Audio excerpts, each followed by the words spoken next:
Hello friends, we're getting set up for today's live stream, which will start in about 2 minutes.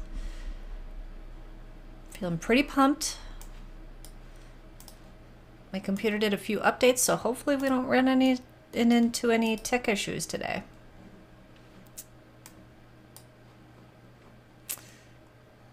Things already seem a little weird, but that'll be okay. If you're watching, be sure to say hi. If you're watching the replay, let me know. Give us a like.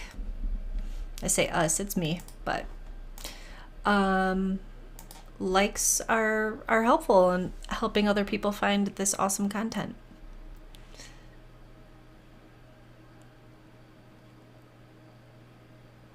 All right, today we're doing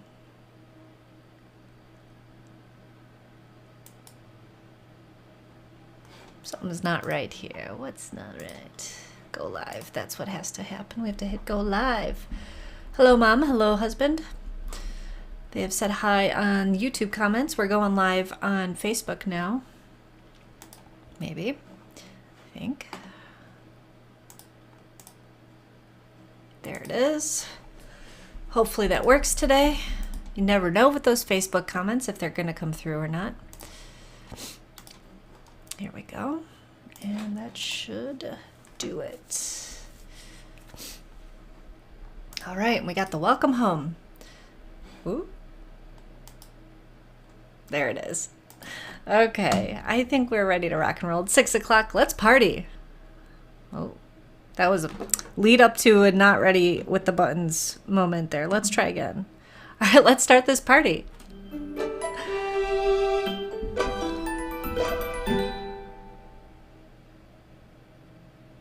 All right, hello friends. My name is Lynn CLEMENTI-HICKS. Here for the regular time slot on Mondays. Every Monday I'm sharing our story about our experience becoming foster parents. It goes way back further than that, but I'm ready, guys. If interviews go well this week, and I'll tell you what I'm talking about with those interviews. If they go well this week, we are going to be doing a rebranding for this channel. It'll be less about infertility and support for that stuff, and more about our journey, which is currently fostering. Well, shortcuts don't seem to be working. Oh, no, they are. They will. Okay. Hello, Marcus. Hello, Elliot. Hello, Kelly. Thanks for stopping by. I appreciate you guys watching. We got Mom and Dad and my husband watching as well. Thank you. Always appreciate it. And, of course, all of my super secret watchers out there. Thank you for watching as well. I know that I have other viewers, and the fact that they don't comment during the live shows, that's totally fine. That's totally okay. I'm all right with that, for real. I'm not saying that sarcastically. It might sound like it, but I'm not. Let's jump into this. So we had a very nice, relaxing trip over the past 3 days. I don't know if relaxing is the right word. I think a better word might be super duper fun. We just, we let go of all the other stuff that's going on for a few days, said, you know what, we're just going to go get out of town, hang out with some friends. So we flew out to Denver. We stayed with our friends. It was not something that you can just do all the time if you've got kids. So we're like, let's do the things that we can do while we can. And went to some really neat places, tried some great food, had some drinks, and a lot of laughs. These were friends that had moved to Denver during the pandemic, and it was really nice catching up with them. And we really needed it. We just needed to kind of get out of our own heads with everything that's going on. Work has been super heavy lately. Obviously, this fostering stuff is, we're in the last few steps of getting approved from getting our foster license. So let's jump into that. What's that mean? This week we are completely done with all of our classes. We have completed our paperwork, I think, for the most part. The paperwork we're going to be turning into our caseworker this week as we get into our final interviews. So Bert and I are each going to be interviewed with our caseworker one-on-one. So I'm going to stay home from work tomorrow because I have my interview starting at 9 a.m. and Bert's going to go to work when he normally works from home. So that way, it's just me and the caseworker. I have started looking into what kind of questions to expect Sorry, I'm getting a little thrown off here. We do have Facebook comments coming in a bit. So hello, Savita. Thanks for watching. Sorry, I'm interrupting this a little bit. And Amy, I see you as well. These interviews are going to be like 2 to 6 hours long is what we've been told. And I am an open book. As you guys know, I tell you pretty much everything. And in the interviews, they're supposed to get like really like deep with things like how do we, what's our history, our education. And then I just realized one of the things that they're going to want to talk about is our parenting style, which is going to be interesting because we don't have our own kids yet. So we can only talk about what Bert and I have, kind of like theoretically talked about and discussed before. So we might need to have a little follow-up conversation tonight for me and Bert. I'm kind of glad I'm going first, just so that if there's a few things that maybe we want to make sure we're on the same page for, I don't know, I feel a little bit better that I'm going first and then can talk to Bert about it. His interview is on Thursday. Again, I will leave the house like I do every day. I go to work every day in the office. And then Bert will have his. So I don't expect that there's the final walkthrough, so we don't have our house set up yet to receive children. However, if she says, on Thursday she'd like to do it then, I feel like we'd be able to make it happen. We would we're ready. We've got all the things lined up. We just need to, I don't know, just pull it all together. Otherwise, if we don't have our final walkthrough this week, the plan is to get bedding figured out this weekend and next week. That's like the one big thing is like in order to take someone into our house, we would need a place for them to sleep, which we don't have other than our own bed right now. But we do have a bunk bed that my parents have been storing in storage, and we think that's probably what we're going to go with. But I'm hoping that during this interview, I'm allowed to ask questions too to our caseworker, who I believe will be the same person who will be placing children in our care.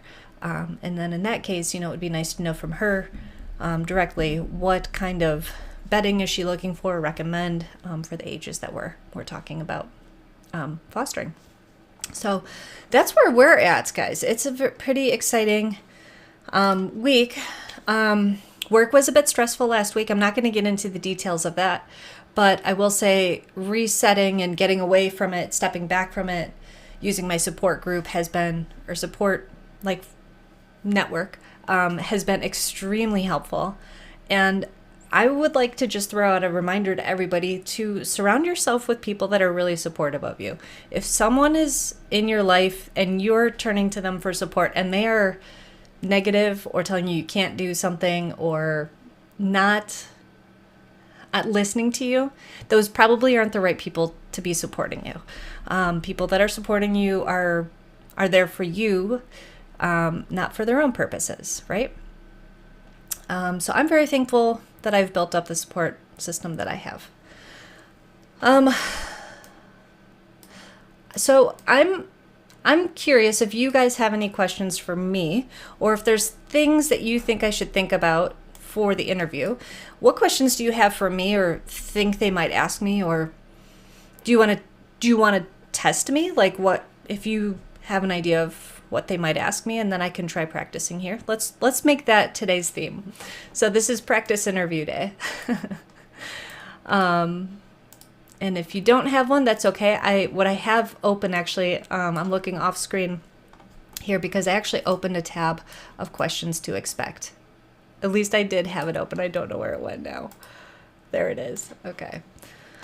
So I'll keep an eye on your comments, but in the meantime, here's some other tips. So if you are also going through this, which there's a support group that I've joined of foster parents, and I've been reading more and more people are right in the same spot that Bert and I are in. I'm very tempted to just reach out and be like, all right, we're all a group now, okay? But if you are in that boat and you do want to connect, do reach out to me. But here's a few other things that I've been reading about. To send actually a thank you note. Like if you go in for a job interview, this is key, and especially someone that does hiring for people, when people follow up with a thank you, that's almost something I expect now from a good candidate. Somebody that respects your time and thanks you for it. It doesn't have to be long, but it's also something I hadn't even thought of, but like when you go through these foster interviews, send a thank you note. They also said in this tips section that I found is it's also a great opportunity to mention anything you forgot to tell the home finder in the interview. That's what they call the caseworkers, the home finder. So you can send a handwritten or typed note or send an email. A typed letter is the most formal option. Handwritten is more personal. But if you've been interviewing with them already, then it's appropriate to keep using email. So that's probably what we will do, since most of our communication's been through email. All right, no questions from you guys. That's okay. There are, what was this other thing here?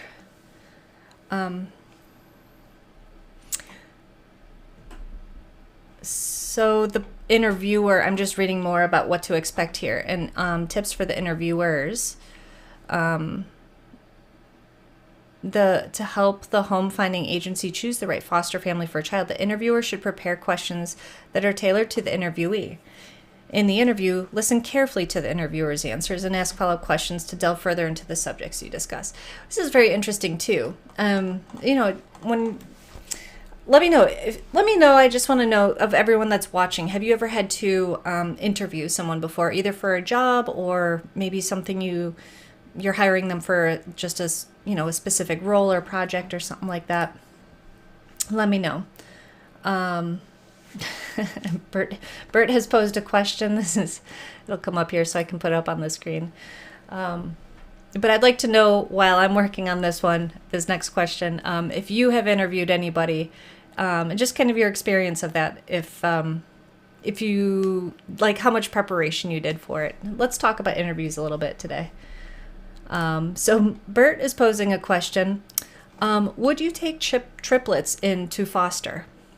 Well, I think in this theoretical case, I would need to know the ages of the triplets. If we are talking baby triplets, I think I am underqualified to care for them, as I have no previous baby care experience other than my nephews. And I feel like if you're looking for a quality person who can care for 3 babies at a time, probably someone that has cared for babies previously should be considered before me. However, I'm up for any challenge, and as long as the triplets don't have other major health concerns, I think I would be able to somehow figure it out. However, the interviewer has updated that they're all 15-year-olds. 3 triplets of 15-year-olds. Okay, that does change things. So the space in our home. So with triplets, we could assume that 2 of them are of the same gender, I think. Safe. That's also, I guess, I don't know. Okay, let's just assume this is a kind of a straightforward situation, and you've got 2 of one gender and 1 of another. So we would need to have 3 rooms. Yes, I do think that we would be able to create space for 3 15-year-old triplets and work with them in the space that we have, and be able to fulfill their needs and really make them feel welcome here. Yes. Okay, so getting back to interviews, Marcus said he just did 7 job interviews. Now, Marcus, are you interviewing to get a job, or are you interviewing people that are trying to get a job from you? Can you clarify, please? And Laura said, yes, I did at the vet clinic I worked at for different positions, and we had a packet of questions and job roles to make sure it was the job for them. Talking to them was always nice to get character. Absolutely. Laura, I love that you guys had a packet of questions. When I hire people, it's for the same role, and generally speaking, and I kind of just have like the same, I don't know, speech that I give everybody. And I feel like I could really do better getting to know people a little bit more up front. It's just with my job, I feel like people, it's a part-time thing. So sometimes getting too attached to them, I feel like it's good because then they might stick around longer. But on the other hand, it's so part-time, they may not be there very long anyway. So yeah, I don't get to know them very well, but their characters, I do try to feel that out for sure. Okay, so Marcus, you are hiring people, and you interviewed 7 people. Now, did you use the same questions? Did you have a list of questions for all of them that were the same? Is that something you put together or something that someone else put together? Kelly is saying she has a list of interview questions when she's hiring. Okay, very smart. This is very key. As an interviewer in a past life, I've always tried to make the person feel comfortable. Don't just jump into the interrogation. I think this is a very, very good point. Because people are already so nervous about, being, you're there to be judged to see if you're a good fit or not. That's already very scary. So yeah, putting them at ease, definitely, that makes a big difference for them wanting to be there. Yeah. This is cool too. Kelly says we also train interviewees for external audits on do's and don'ts. Oh, very cool. So you ask them like what they liked or didn't like about the interview so that you could then learn to do interviews better. Am I understanding that right, Kelly? And Marcus is saying he had support from HR, so he was in charge of presenting the job and could take things on the fly. Cool. That's really cool. Yeah, to have like the support of HR, hiring professionals or professionals that have to deal with the people. That's really great to have them coaching you through that, giving you the support that you need, but also letting you get to know the character of them. Okay. No, not at all. I got it way wrong on what Kelly was saying. Oh, if you want to clarify, Kelly, you can. Otherwise, we can talk about that a little later. And Marcus is emphasizing this too, that we had a very open and relaxed atmosphere. So it'll be very interesting to see how my caseworker tomorrow, if that's part of the thing, or if we just kind of jump into it. Because it's weird. She's coming to me, and I feel like I'm in my head going, okay, if this takes anywhere from 2 to 6 hours and we're starting at 9 a.m., do I have to have lunch ready for her? Should I have salad and sandwich options just in case we need to take a break? But no, why am I? It's on me to make her feel comfortable. I think it needs to be the other way around, or both. Savita said, I think examples of project management in various areas of your life to showcase your critical thinking, priority management, and how to complete tasks as a coach. Yeah, those are, of course, I'm going to bring up all these hats that I wear. I think all of these kind of come into play. I don't think I'm underqualified by any means. I think the things that I'm most nervous with the interview is going to be like how she feels, which age group she feels that, is safe here. I feel like if I want to have like this wide range of being able to say yes to any child, I need to be able to talk about how I will parent and, discipline with younger kids versus older kids, which is one of the exercises we had to do. And while we were going through training, there was a packet and it asked, how would you handle a 4-year-old versus a 12-year-old? Yeah. Kelly says she has a crock pot going. She can't explain right now. I understand. My dad's saying feeling comfortable works both ways. Make the home finder feel comfortable coming into your home. Okay, I will. I really wish we had a coffee table. I guess we do. Maybe we could bring it up. But I'm like trying to think, like, where are we going to sit? Are we going to sit at the table? Should we sit at the couch? Is that too comfortable? I think I'm overthinking these little things for sure. Yeah. Oh. All right, I don't know. I feel like I'm getting punked by Paul and Kelly here. She says, that's not true. Geez, Paul, I was driving. You guys are cracking me up. This is great. You guys are, I love how engaged you guys are being with this conversation. Okay, Marcus this is what I'm talking about. Good support. People that tell you just the way you are, Lynn, is good enough. And in the interview, just talk like you are doing here with us and you'll be fine. And of course, support goes to encourage your friend that you're supporting, right? But also if they need a push to go forward, like that's also where it's at. That's kind of where I'm at lately. I'm going to just take I'll keep us on track today, but like this thing with work, I'm starting to question, how can I go further at work? How can I do more? And it's nice talking to friends who are like, well, yeah, go and, learn some of these extra skills. You can get mentors, you can get extra training and stuff like that. And it is opening my mind to like the possibilities. Where am I feeling stuck, and how can I get unstuck is usually with someone else suggesting something, right? Oh, okay. This makes a lot more sense. Oh, Paul was suggesting you have a crock pot ready for lunch with your interviewer. There we go. Okay, that makes a lot more sense. Thank you for the idea. That's not bad. And hello, Laura. Thanks for joining us today. We're just chatting about interviews and making people feel comfortable, and how I have my big interview tomorrow with our home finder. I don't know. I guess we'll just go with that term. Caseworker sounds a little bit more, I don't know, governmental. Home finder sounds a lot friendlier. I like that. That's a good idea. Crock pot. Yeah, we'll just do that.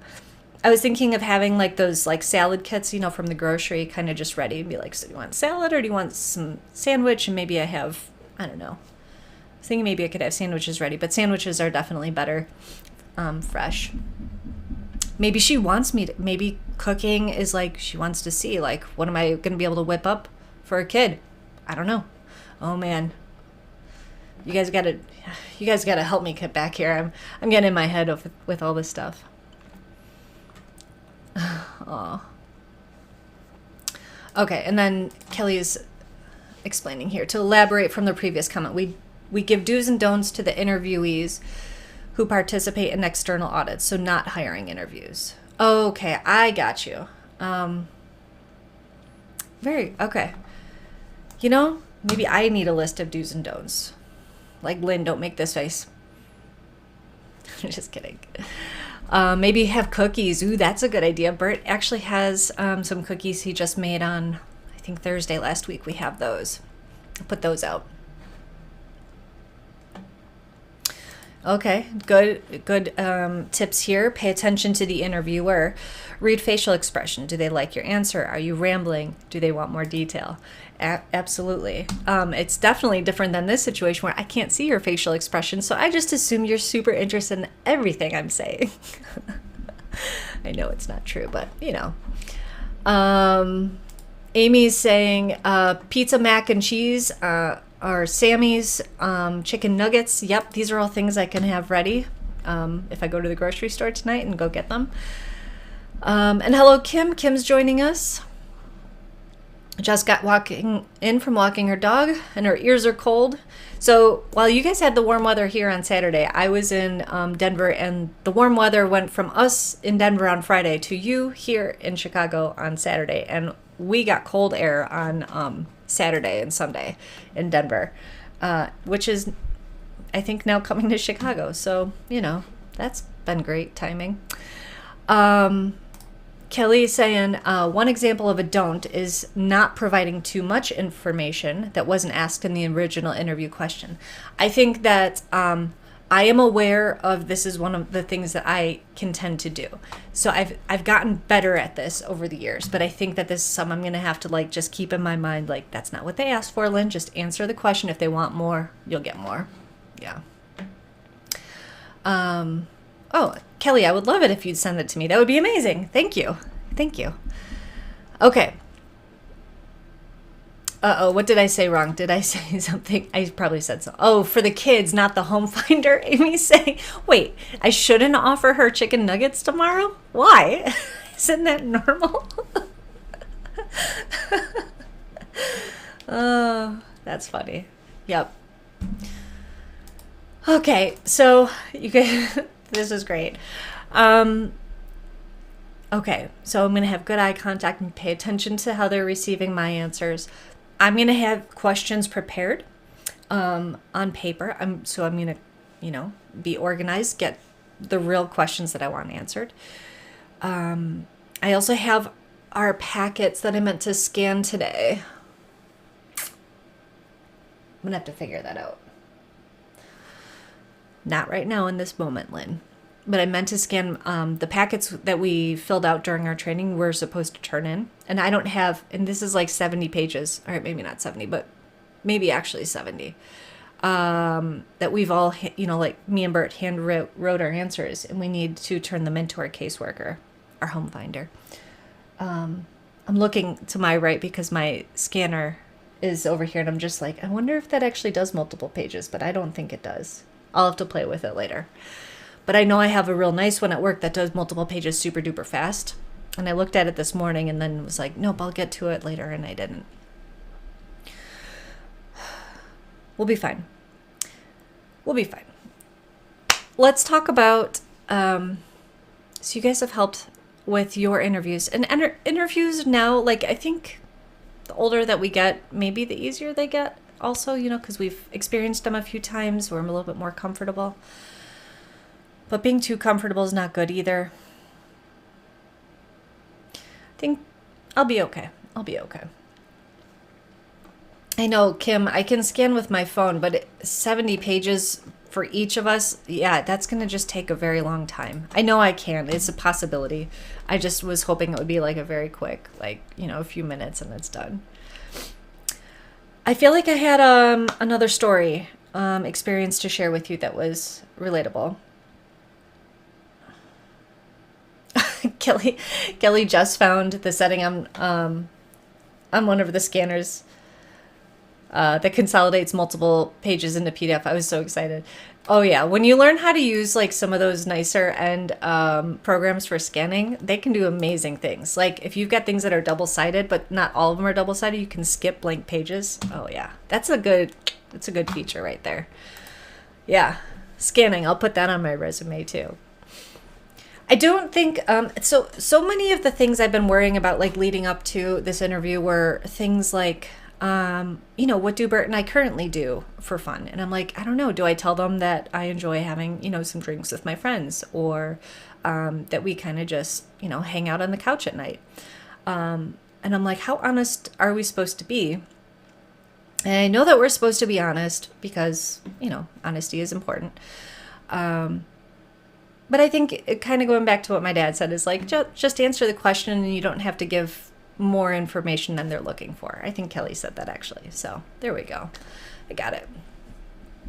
We're going to be great. We're going to be great at this. I'm not nervous. I don't think like if you've made it this far and you've filled out the packet, you've gone through all the training, I don't think they're looking for reasons to say, oh yeah, you're not cut out for this. Especially in the position that Bert and I are in where we have a home ready to accept, and we've got the space, we're in a good place and everything. Financially, the financial background stuff all checks out. I don't think that there's any big red flags about us. So I think that's kind of what the interview's looking for, right? Like what major reasons are these parents not qualified to take in a foster child?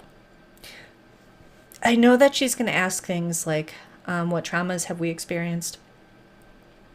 That part might be a little bit tougher, but I think if I keep it in mind, just stay simple. If she wants more information, wait for her to ask for it.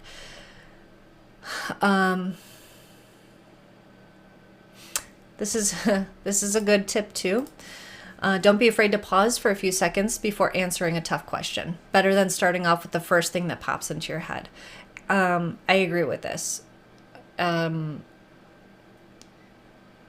think I do pause to consider my answers, but this is something I'll keep in mind. Well, this is great advice, guys. Look at this. You're all getting a master class in interviewing just from our crowdsourcing here. This is amazing. Yeah, Laura, I'll definitely be sure to mention the fun stuff that we do, the volunteering and the bingo and the trivia, and how we hope to get involved with the kids. Schools or friends. I can't wait to throw them birthday parties. Oh, also, guys, it's our godson Wyatt's birthday today, so happy birthday to Wyatt. This is horrible, but I knew his birthday was in April, and for some reason I'm like, it was early April and we already like took care of that, like sent him a present stuff. A horrible aunt, horrible godparent, and it makes me actually question, am I going to be able to throw a birthday party on time for foster kids? But we'll make it up, because a day is a day, but you got to celebrate the day. It doesn't have to be on the birthday, right? I didn't send a card. Horrible. I'm like, in my mind, want to get a new way of keeping track of, I don't know, birthdays, important dates and stuff like that, because my important dates and reminders and stuff like that are all work related or appointments and stuff, but the important things like birthdays and anniversaries and stuff, missing from my phone. I need to put them in. I need to put a reminder like a week in advance, so I send a card or get a nice text or something ready. Call tonight. The day's not over. It's not too late, Lynn. I know, but at an age, because I think he's 6. He's 6. I know how old my nephew is. You know, like they want presents. They want something from their aunt and uncle. But you're right. Maybe we'll call them, and that will be exciting enough. You're right. I'm overdoing it. You know, you're right. Oh, Marcus, thank you. You don't need to worry about your answers because you're perfect for this. Thank you. And you can be honest and transparent so they can find a good match for you. This is a great point. That was something I was actually thinking about. I'm like, if we are totally transparent that, look, we're first-time parents in this situation. We don't have existing experience. That's a plus and a minus. Plus because we're not going to try and apply parenting techniques that we use with our existing biological children on children that may need a different parenting style. But on the bad side, like, we haven't really tested out any parenting techniques to see what works and what doesn't. But from what I hear, that's kind of just how it goes with kids. It's always just trial and error until you kind of find what works. And I think the best thing about our parenting, and maybe this is my answer, guys, is that Bert and I are going to have discussions about discipline, and, you know, we might not always be able to do it before we do discipline, but if we can, then we will, and we'll always talk about it afterwards and figure out if it worked or not. Yeah. Just Amazon him something for tomorrow or Wednesday. Just tell him the gift is on the way, or he'll be surprised it didn't show up yet. Yeah, it's a birthday week. Exactly. I think you're right, Kim. I think we'll send him something for sure. Yeah. Oh, I know. My mom is so good about sending cards to everybody for birthdays. I need to be that good. Kelly also made like a calendar with everybody's birthdays and stuff, and I wanted a copy and I didn't get one yet, so maybe I just need to pay for one. I'll have Kelly do that. Laura's saying, I found a job I was really excited about, applied yesterday, and got a message today for an interview. What? This is so timely. This is awesome. But I realized I can't do it because the cost of childcare would take up all the money. Oh, no. Laura, we need to find a way to make this work. So you can't give up on this, like, dream job. I mean, can you at least just go on the interview and see if it works? Because if you don't go at all, then you'll never know. But if you go and they offer it to you, then you can figure out if it's going to work or not, you know, with childcare. And who knows, maybe they've got some sort of a childcare program that you don't know about yet. Maybe. Kelly says she hasn't, her niece's birthday is this week. Amazon for the win. Awesome. And also she's saying she'll get me a calendar, which is amazing. Thank you, Kelly. I will pay you for that calendar. Because I think you put everybody's birthdays on there, which is perfect. But I think I'm also going to program in my Outlook calendar, whatever the calendar is that goes to all my phones. I think it's multiple, like the Google Calendar, the iCalendar, and my Outlook calendar all send me notifications, and they all show up on all the things, so I love it. Yeah. So, Laura, I do think, in my humble opinion, I think you should just go on the interview, see how it goes. Because there are certain things in life that you will just always wish, you know, what if I had just tried, right? Maybe this is one of those moments. Maybe. I think about that sometimes when we're moving forward with fostering and kind of, you know, trying to have our own biological child is not as it's not intensely our focus as it was last year. And I think, you know, if we do, you know, go through life never having our own biological kids, at least I'll look back and say we really tried, you know, and although it didn't work out, we tried. And if I hadn't done everything I did last year, I don't know if I would have been that, you know, like easy on myself later in life. I would have been like, wow, I wish I had tried more. That's just my opinion. Okay. Oh, yeah, and this is a good point from Kelly too, Laura. Sometimes interviews are more important for practice, even if you intend not to take it. So there's that too. I've one time had an interview where I went and I was like so excited. I thought it was the perfect fit. And I go in and I nailed the interview. Like, it was 2 people interviewing me at the same time. And they go, "You're overqualified for this job." And I'm like, "No, I'm not. No, I'm not. I can do whatever you want me to do, you know?" And I'm really glad that they didn't hire me because I was overqualified. I was just so excited to get any job it was right out of college. And, it was for an advertising job. And it was like newspaper stuff for like car sales. It was like I was overqualified. This is something like anybody that just needs like an internship for the summer could have done, They're like, "No, sorry, we're not going to take you for your own good." And I'm like, "Okay, thanks." It's funny how those kinds of things happen. Okay, this is a question. Maybe this will come up tomorrow. What happens if I get pregnant?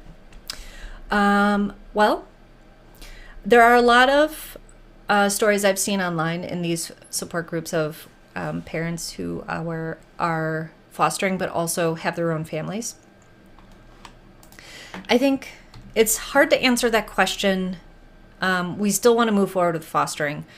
And if we were to get pregnant while we were fostering, I think that's a conversation that we would need to have with the home finder or the caseworker.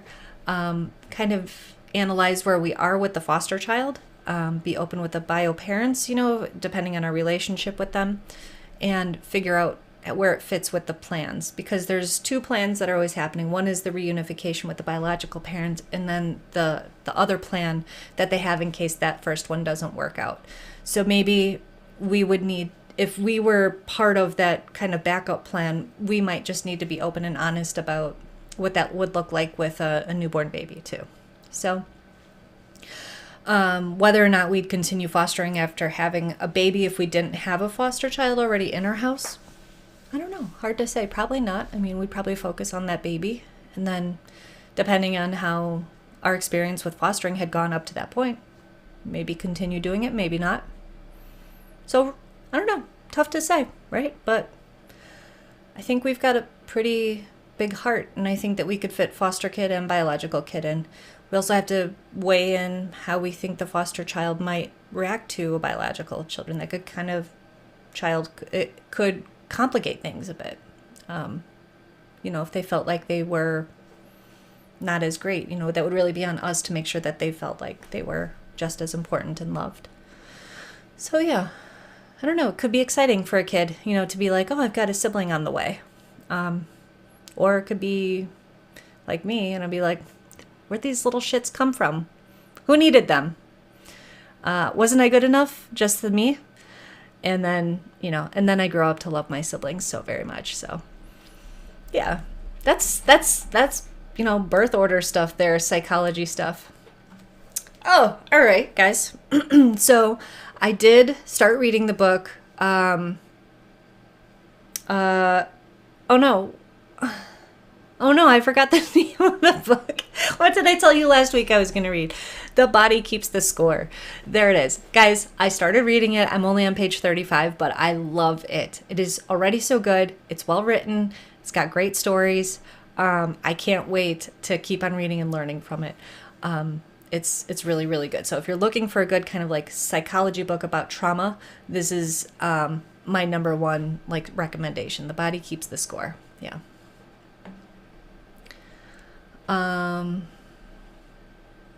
No, I know, Dad. I think I answered it similar to how I would answer it to the home finder. I think maybe I'll keep it a little bit more succinct, and I'll be like, it really depends on the situation. It's hard to know because I don't know if she'd ask such kind of like a broad question like that, or if she would be like, "Hey, in this scenario, if she's going to give me different scenarios, how would I react?" It's tough. I don't know. I don't know what to expect. And the article that I read about the interview tips did not really allude to whether it would be specific or vague. Maybe I'll do a little more research tonight to find out. All right. Wow. It's already 6:38 here. I have a little bit of work to do tonight as far as just preparing for tomorrow. I want to make sure I get a good night's sleep. I want to make sure I wash my hair tomorrow morning. It's kind of messy right now. Messy bun. thank you guys so much for being so engaged in today's topic about interviews and preparing. And I think I learned a lot, and I hope you learned a little too. Laura, good luck if you go ahead with the interview. I can't wait to hear updates on how that went. Yeah, I'm going to wrap it up here. Savita, thanks so much for hanging out. I miss you. Hope to see you in Chicago soon.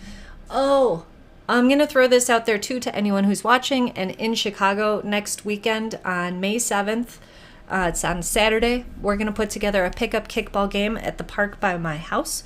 If you're interested in that, reach out, send me a DM. I'm going to try and get it out, an invitation out to all the people on my normal kind of like, I don't know, friend and family list.